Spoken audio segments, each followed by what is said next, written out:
Life Code épisode 558. 10 façons pour devenir plus conscient et rester connecté au moment présent.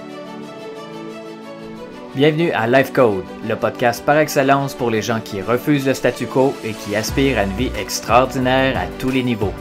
À chaque épisode, je vous présente une personne inspirante, un concept, un rituel ou une stratégie pour vous aider à créer, exécuter et à réaliser votre propre définition d'une vie exceptionnelle selon vos valeurs et votre propre code.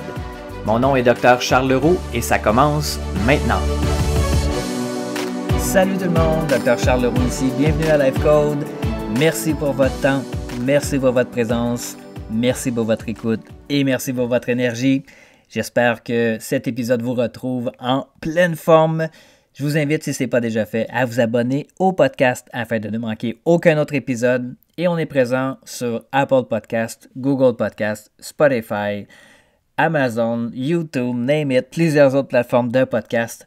Aujourd'hui, ce dont j'aimerais vous parler, c'est d'état de conscience, d'être au moment présent. S'il y a quelque chose qu'on doit absolument développer, si ce n'est pas déjà fait, mais on ne peut jamais trop le développer, c'est notre état de conscience sur le moment présent, particulièrement avec ce que l'on vit au niveau mondial, avec tout le stress, toute la pression, tous les défis et toutes les incertitudes, les contradictions qu'on peut voir aussi avec tout ce qui se passe. Mais la meilleure compétence qu'on puisse développer en ce moment, c'est de rester observateur du moment présent. Et à partir de là, quand on est plus calme, quand on est plus groundé, quand on est plus ancré dans le moment présent, on peut faire à ce moment-là des meilleurs choix, d'être concentré sur les choses sur lesquelles on a le contrôle. Mais parfois, nos pensées peuvent nous jouer des tours. Parfois, nos sensations peuvent nous amener dans tous les sens. Ça peut être très facile de se laisser embarquer dans un tourbillon de scénarios apocalyptiques que l'on ne veut pas qu'ils se produisent et ça nous fait générer toutes sortes d'émotions, mais ces émotions-là, on les vit au moment présent. Donc, si vous sentez parfois que votre esprit vous joue des tours, que votre cerveau vous fait des scénarios désagréables, un peu paniquants, effrayants, et que vous avez de la difficulté peut-être à vous ramener et à rester dans le moment présent, eh bien, restez à l'écoute de cet épisode-ci parce que je vais vous partager 10 trucs très simples que vous pouvez utiliser, qui ne prennent pas énormément de votre temps et qui sont gratuits. Vous n'avez pas beaucoup d'investissement à faire à part peut-être de continuer à être observateur tout simplement. Et n'oubliez pas, souvent, ce sont les petites choses qui font toute la différence dans la vie. Il y a un auteur qui s'appelle Thich Nhat Hanh qui dit « Plusieurs personnes sont en vie, mais très peu saisissent toute la portée du miracle d'être vivant. » Et quand on est vraiment dans le moment présent, c'est ce qui nous fait sentir vraiment en vie. C'est ce qui nous fait sentir énergisé. C'est ce qui nous fait sentir en puissance. C'est ce qui nous fait voir aussi toutes les possibilités des gestes, des actions que l'on peut entreprendre. Donc, un truc très simple, le premier que je vais vous partager.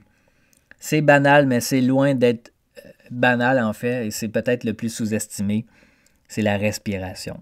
Donc, quand vous sentez que votre esprit s'en va dans tous les sens, la meilleure chose que vous puissiez faire, c'est la chose la plus rapide, c'est de prendre le temps, de faire une pause et de prendre 3 ou 4 bonnes respirations.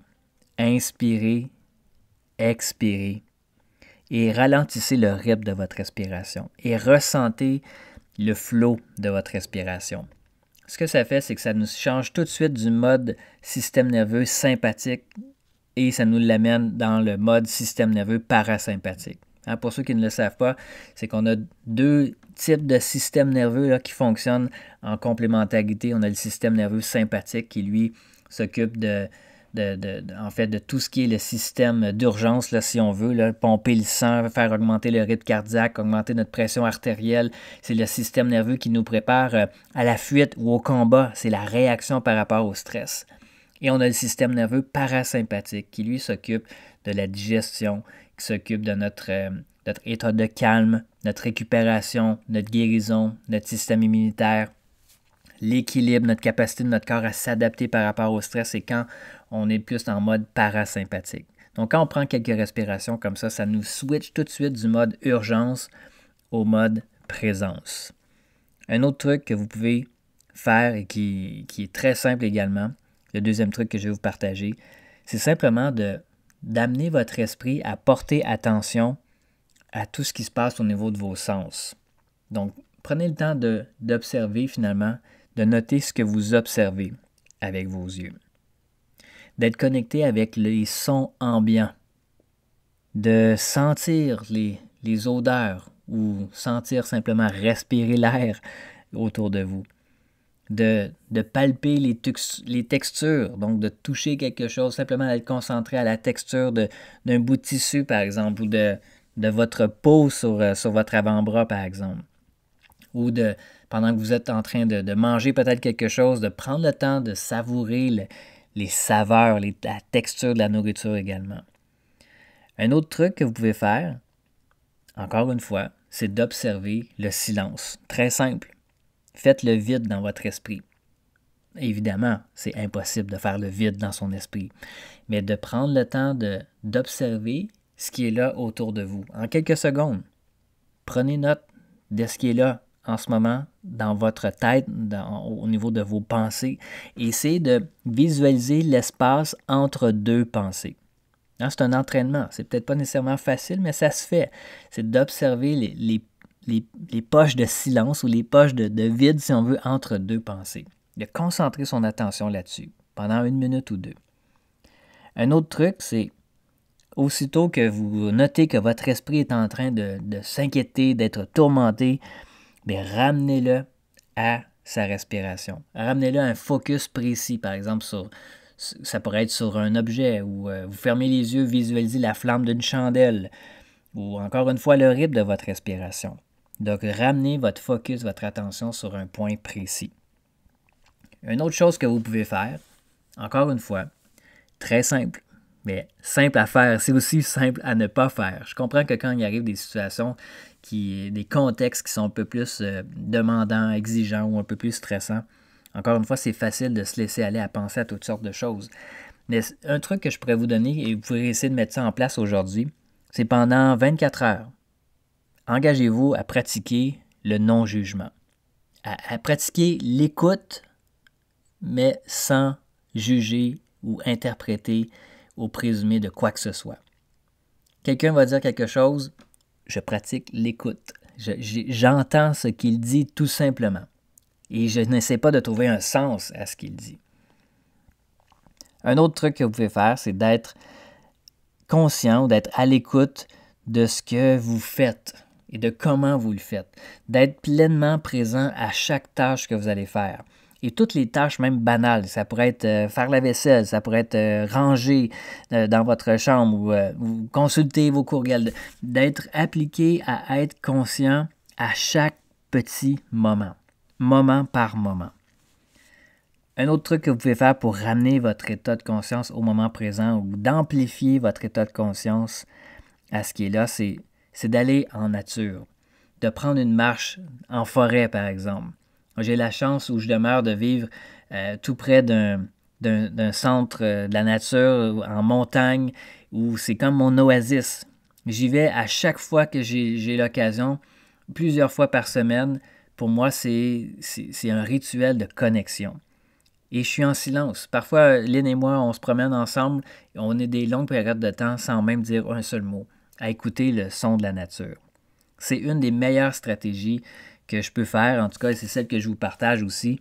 Dès que vous avez l'occasion de le faire, allez à l'extérieur, première des choses, mais si vous avez un coin où vous pouvez aller en nature, allez-y, connectez avec la nature. Le 8e truc pour augmenter son niveau de conscience, c'est de faire la pratique du pardon. Pardonner, ça ne veut pas dire oublier, ça ne veut pas dire passer par-dessus ce qui vous est arrivé. Ça veut simplement dire que vous acceptez de vous ouvrir aux possibilités, de lâcher prise sur ce qui vous est arrivé. Et de surtout en fait, le pardon, premièrement, c'est de se pardonner à soi-même. D'avoir peut-être laissé entrer des émotions négatives qui ne vous servent pas aujourd'hui, qui vous ont peut-être servi d'une certaine façon pour vous aider à survivre ou à vous protéger jusqu'à aujourd'hui.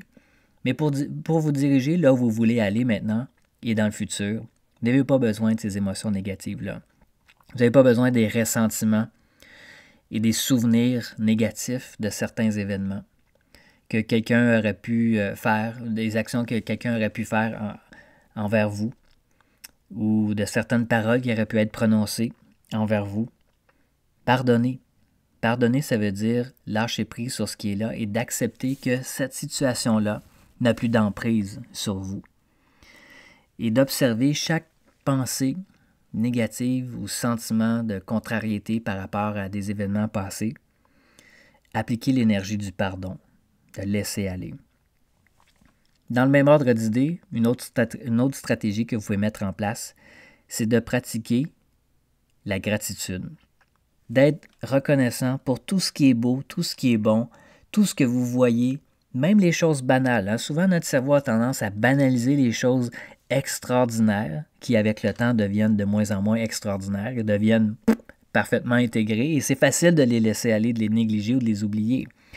Mais soyez reconnaissant pour votre santé actuelle, pour votre corps, pour le fait d'être en vie, pour le fait d'avoir un toit au-dessus de la tête, de la nourriture dans le réfrigérateur, de l'argent en compte en banque, même si on voudrait toujours en avoir plus, pour l'amour que vous avez autour de vous, pour tout ce qui est beau, tout ce qui est bon, tout ce qui est vrai, tout ce qui est authentique, pour la nature, pour les gens, pour les choses qui vous entourent. La gratitude, c'est une des émotions les plus intenses qui nous permet vraiment de ramener notre attention au moment présent. Et la 10e chose que je vous partage, que vous pouvez mettre en place, c'est de ramener le self-love et le self-care en avant-plan.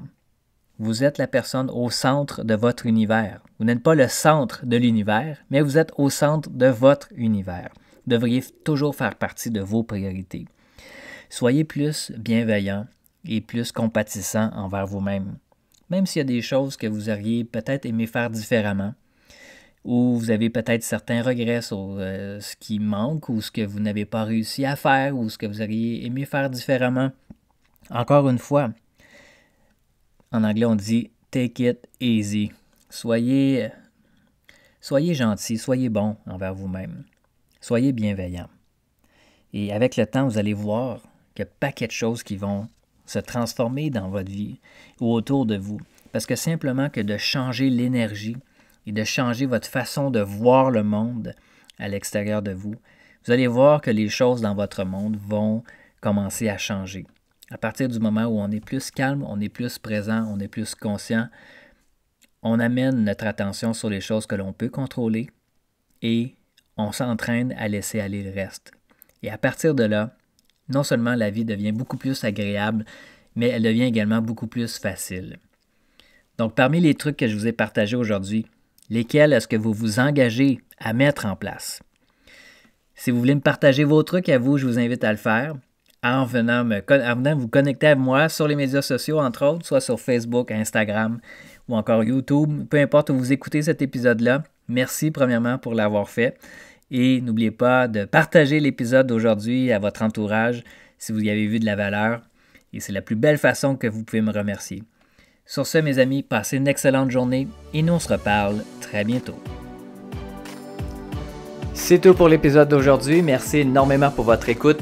Pour en savoir un peu plus sur ma philosophie, mon Life Code 24/7, je vous invite à consulter le site internet charlesleroux.ca. Et je vous invite également à partager le podcast Life Code avec vos amis sur vos réseaux sociaux. Vous pouvez me suivre également sur Facebook et Instagram @Dr Charles Leroux. Et laissez-moi savoir ce que vous en pensez en commentaire, ça me fait toujours un grand plaisir de vous lire. Et finalement, assurez-vous de vous abonner au podcast Life Code pour ne manquer aucun autre épisode sur iTunes. Et vous me rendriez un immense service si vous vouliez m'aider dans ma mission de rejoindre le plus grand nombre de personnes possible, soit en mettant une review ou en laissant un avis sur iTunes et partager le podcast pour que le plus grand nombre de personnes possible puissent exécuter leur code de vie, créer un impact massif et changer le monde pour le mieux. Merci à tous et à très bientôt.